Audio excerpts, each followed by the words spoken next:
탈무드. 훗날의 열매. 노인은 뜰에 묘목을 심으며 잘 자라주기를 바라고 있었어요. 그때 지나가던 사나이가 그 모습을 보고 노인에게 물었어요. 노인장께선 언제쯤 그 나무에 열매가 열릴 거라고 생각하십니까? 60년쯤 지나야 열리겠지. 그런데 노인께서는 그때까지 사실 수 있으시겠어요?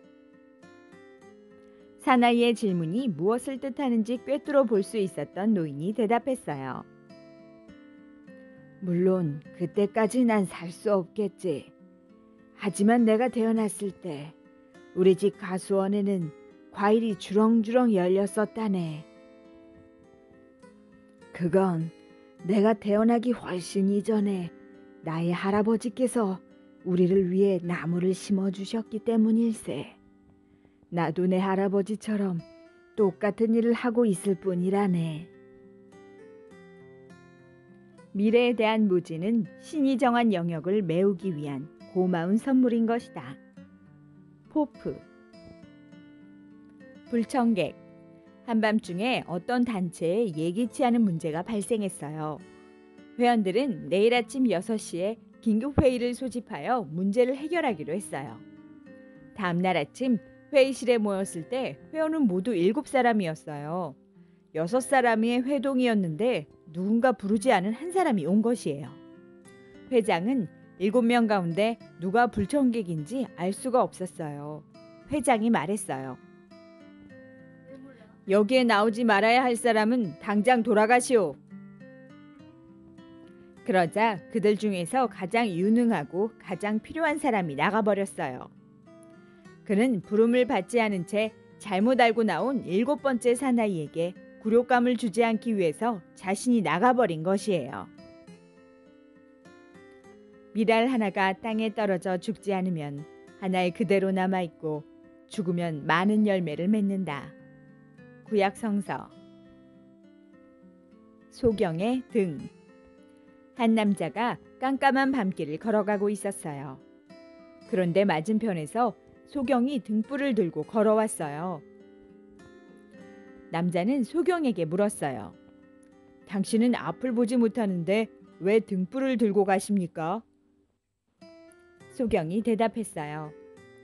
나는 보지 못하지만 눈뜬 사람들은 소경이 걸어가고 있다는 것을 알 수 있기 때문이지요.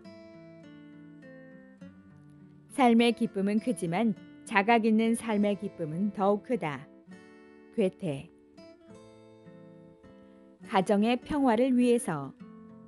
설교를 매우 잘하기로 유명한 랍비가 있었어요. 매주 일요일이면 몇백 명이나 되는 사람들이 그의 설교를 들으러 왔어요. 그들 중에는 일요일마다 단 한 번도 빠지지 않고 그의 설교를 들으러 오는 여인이 있었어요. 어느 날 랍비는 오랜 시간 설교를 했고 그 여인은 아주 늦게 집으로 돌아갔어요. 그런데 남편이 문을 잠그고 열어주지 않았어요. 어디 갔다 오는 거야? 남편이 집안에서 큰 소리로 물었어요.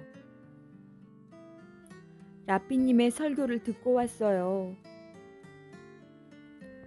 그 랍비 얼굴에 침을 뱉고 오기 전까진 집에 들어올 생각도 하지 마시오.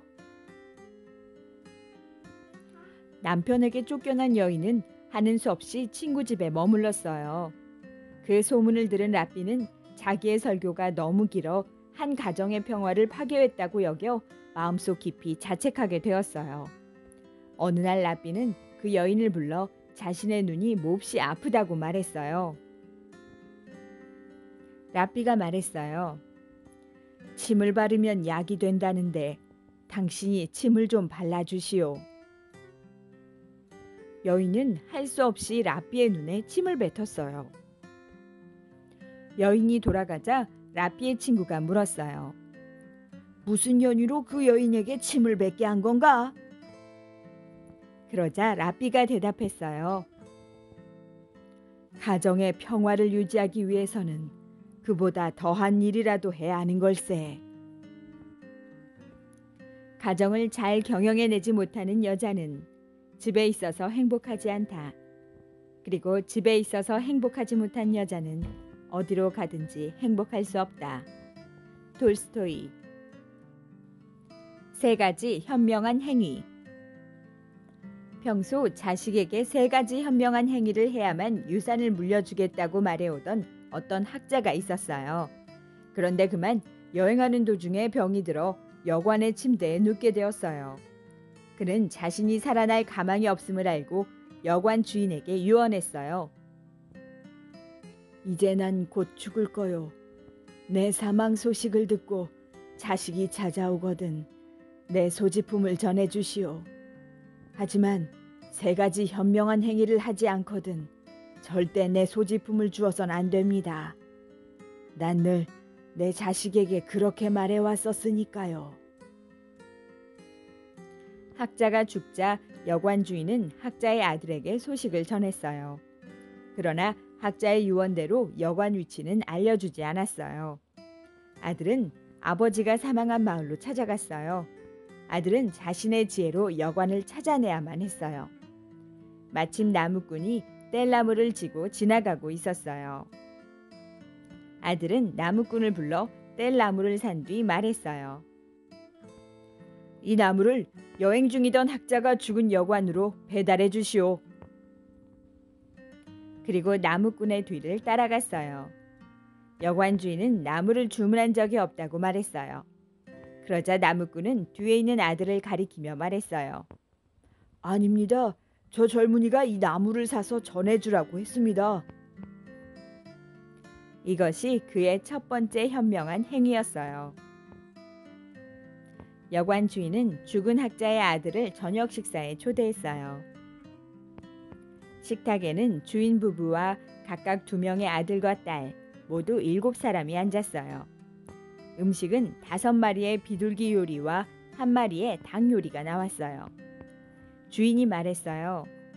자, 그러면 이제 음식을 모두에게 분배해 주시지요. 아닙니다. 그건 주인께서 나누어 주시는 것이 좋을 것 같습니다. 아닙니다. 당신이 손님이니까 당신 좋으실 대로 나누어 주십시오. 그리하여 그는 음식을 나누어 주기 시작했습니다.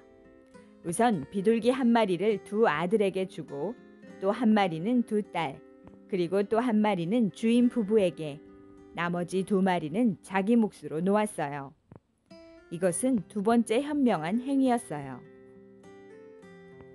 그러나 주인은 몹시 못마땅한 표정이었어요. 그는 닭 요리를 나누기 시작했어요. 우선 머리를 떼어 주인 부부에게 주고 2 다리를 2 아들에게, 2 날개는 2 딸에게, 그리고 나머지 큰 몸통은 자기 몫으로 놓았어요. 그의 3번째 현명한 행위였어요. 그러나 주인은 화를 참지 못해 소리쳤어요. 당신네 마을에서는 이렇게 하오? 비둘기 요리를 나누어 줄 때는 참았지만 닭 요리 나누는 걸 보니 더 이상은 못 참겠군. 도대체 이렇게 예의 없는 행동이 어디 있어? 죽은 학자의 아들은 말했어요. 전 애시당초 음식 나누는 일을 거부했지만 주인께서 부탁하시기에 최선을 다해 나눈 겁니다. 그러면 제가 나눈 뜻을 말씀드리지요. 주인과 부인, 비둘기 1마리를 합쳐 셋이고 2 따님과 비둘기 1마리를 합쳐 셋이고 비둘기 2마리와 나를 합쳐 셋이니 이보다 더 공평하게 나눌 수는 없을 것입니다. 또한 주인 부부께서는 집안의 우두머리심으로 닭의 머리를 드렸고 2 아드님은 집안의 기둥이므로 다리를 주었고 2 따님은 머지않아 날개가 돋아 시집갈 것이므로 날개를 드렸습니다. 그리고 저는 배를 타고 이곳에 왔고 또 배를 타고 돌아가야 하기 때문에 배처럼 생긴 몸통을 가진 것입니다. 노여움을 푸시고 이제 제 아버지의 유산을 내어주시지요. 어떤 사람을 현명한 사람이라고 하는가? 모든 것에서 배움을 얻으려는 사람을 말합니다. 어떤 사람을 굳센 사람이라고 하는가? 자기 자신을 억제하는 사람을 말합니다. 어떤 사람을 풍부한 사람이라고 하는가? 자기 소득에 만족을 느끼는 사람을 말합니다. 탈무드. 진정한 부자. 배가 항해를 하고 있었어요. 그 배의 승객 대부분은 상인들로서 모두 큰 부자들이었어요. 승객 중에는 학자도 한 사람 있었어요. 부자들은 자기들이 팔러 가는 물건을 비교하며 앞다투어 자랑하고 있었어요. 부자 상인들 중 한 사람이 학자에게 물었어요. 당신은 무슨 물건을 팔러 가십니까? 제가 파는 상품은 가장 훌륭한 것이지요. 하지만 당신들에게 보여줄 수가 없군요. 상인들은 그 학자가 잠든 사이에 그의 짐을 열어보았어요. 그러나 아무것도 나오지 않았으므로 상인들은 이 사람이 좀 별난 사람이 아닌가 하고 속으로 웃었어요. 그런데 목적지에 닿을 무렵 갑자기 배가 뒤집혀 부자 상인들의 재산이 물에 잠기고 말았어요. 다행히 사람들은 모두 무사한 채로 육지에 닿았어요. 학자는 학교에서 강연을 했어요. 그러자 사람들은 곧 그가 매우 뛰어난 학자라는 사실을 알게 되었어요. 그래서 그는 그 고장에서 매우 존경을 받고 재산도 모으게 되었어요. 이것을 보고 상인들은 탐복하며 말했어요. 당신 말이 옳았습니다. 우리들은 재산을 다 잃었지만 당신의 상품은 당신이 살아있는 한 잃어버릴 일이 없소. 지식을 가지는 건 모든 것 이상을 가지고 있는 것이었어요. 존재의 양식에 있어서 최적의 지식은 더 깊이 아는 것이다. 그러나 소유 양식에 있어서는 더 많이 지식을 소유하는 것이다. 지식은 도구마의 성질을 띄어서는 안 된다. 우리를 노예로 만들기 때문이다. 프롬. 영원한 생명. 시장을 찾아온 저명한 인사가 말했어요. 이 시장 안에는 영원한 생명을 약속하기에 합당한 사람이 있어. 그러나 시장 사람들이 아무리 보아도 그 시장 어디에도 그럴 만한 인물이 있는 것 같지는 않았어요. 그때 저명 인사는 두 명의 사나이를 가리키며 말했어요. 이 두 사람이야말로 많은 선행을 한 사람들이요. 영원한 생명을 받기에 족할 것이요. 사람들이 그들에게 물었어요. 당신들은 도대체 무슨 장사를 하고 있나요? 그러자 그들이 대답했어요. 우리들은 어릿광대입니다. 쓸쓸한 사람들에게는 웃음을 선사하고 다투는 사람들에게는 평화를 가져다주는 광대입니다. 인생이 눈물의 골짜기라면 무지개로 다리가 놓일 때까지 힘껏 웃어라. 라르콤.